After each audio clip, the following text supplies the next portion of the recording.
Hey guys, Chris Brophy, Musically Obsessed. I'm going to be entering a contest today for Rob over at Black Star Vinyl. And he is celebrating 500, and I believe he's way over 500 now. I think the last time I looked was like 579. So congratulations to Rob over at Black Star Vinyl. Definitely go over and check out his channel. I will leave a link below.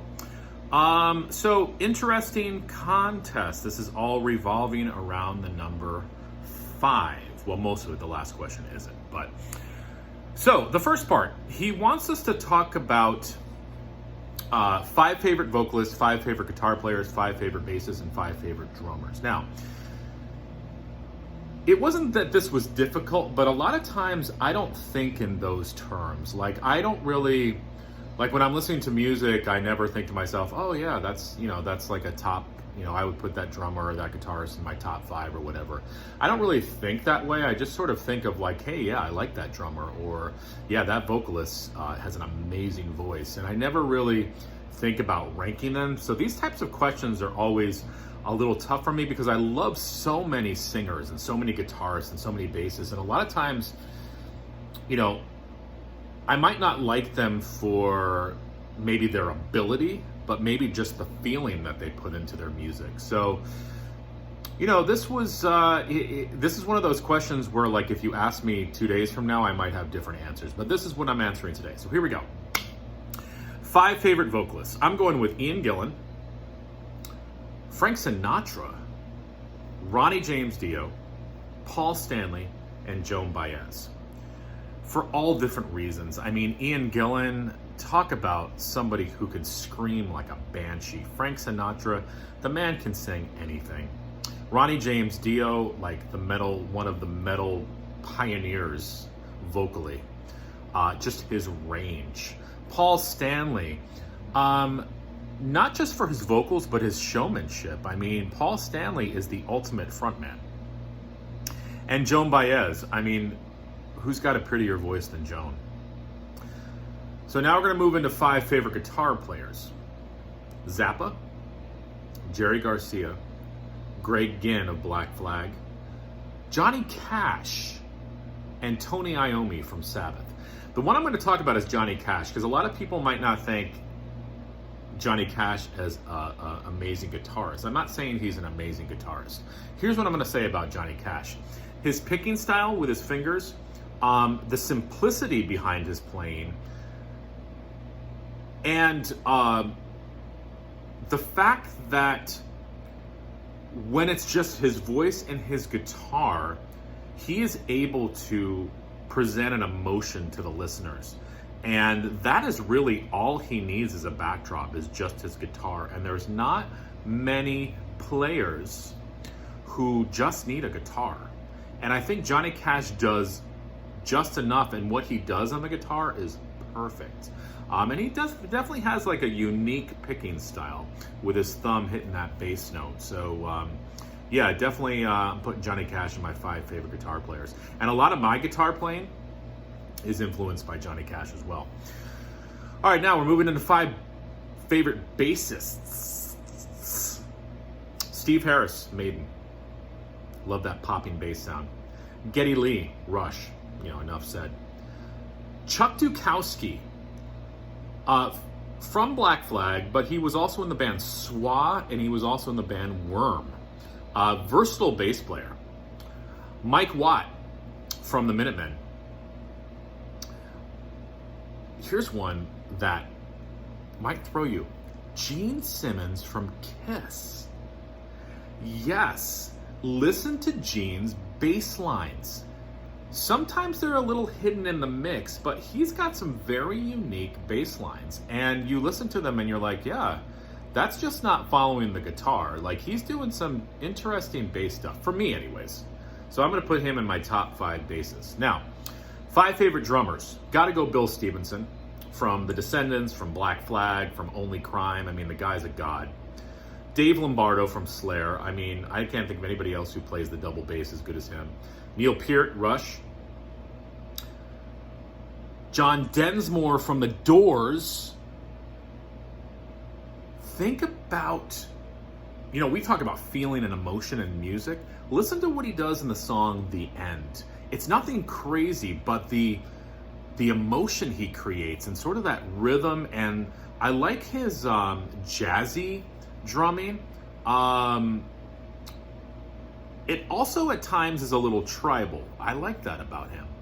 And Nick Mason from Pink Floyd, the unsung hero of Pink Floyd. He's another one who could do a lot with just a little bit. It's not like we think of Pink Floyd as like a drumming band, but listen again to some of those Pink Floyd songs, even like the earlier stuff with Syd Barrett. Nick Mason was doing some interesting stuff with drums and also percussion. So I'm definitely putting Nick Mason in that list. So that was the first part. The second part, 5 albums that we have an emotional attachment to. And he said this could be any emotion. We don't even have to talk about the emotion. Well, I've got a story for a few of these. The first one is Miles Davis, Get Up With It.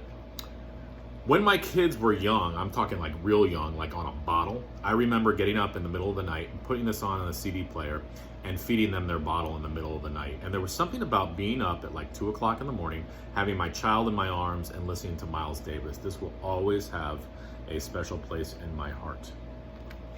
I've shown this album countless times, but Johnny Cash, Hello, I'm Johnny Cash. I just have an emotional attachment to it. This is the first I heard about Johnny Cash, and also I was introduced to this on a trip to Germany in college. I was part of the college choir in Germany, and we went to Bamberg, Germany, and we toured there for a week singing. And the German family I stayed with, he had this album, and he would play this album to me, and I was totally blown away. He put it on a tape for me. I listened to the tape in my Walkman all the way home. Actually, was it a tape or did he put it on? He might have burned it on a CD for me, actually. It was either a tape, a cassette, or a CD that he burned. I can't remember, but I listened to it all the way home to America. And then from there on, I was like a huge Johnny Cash fan. So this will always have a place in my heart.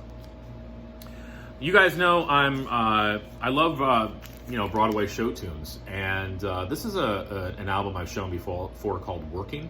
This is based off the Studs Terkel book, Working. This has songs from James Taylor on here. And it has songs from Craig Carnelia and Stephen Schwartz. And Stephen Schwartz wrote the musical Wicked. So this is some of Stephen Schwartz's early songs. It's a great musical, sort of a cult musical, and I've actually been in 2 productions of it. So I definitely have an emotional attachment to this music. And there's certain songs that I can listen to even today that kind of put me back in that spot and sort of get to me emotionally. So this is a musical worth checking out. It doesn't sound like a typical Broadway musical. It's more like folk-based. Interesting stuff. Prince, Around the World in a Day. I've shown this before. This happens to be my favorite Prince album, but I will always connect this to childhood. For whatever reason, whenever I see this cover, I think about laying on my bed, listening to this record as a kid, and just looking at that cover.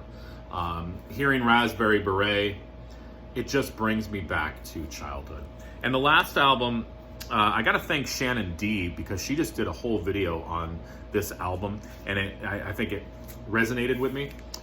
The Hissing of Summer Lawns, Joni Mitchell. This album just always puts me in a good place. And you might be wondering what this is. Well, this was VCLT from Elliot Cruz. He wrote me a letter, so I put the letter inside the album, and he always labels his records with a little sticker there. But yeah, Joni Mitchell, Hissing of Summer Lawns definitely always puts me in a good place emotionally. So thank you, Shannon D, for kind of putting that back into my head. The last question, totally off topic. If we were going to be a color that was added to a crayon box, which color would we be?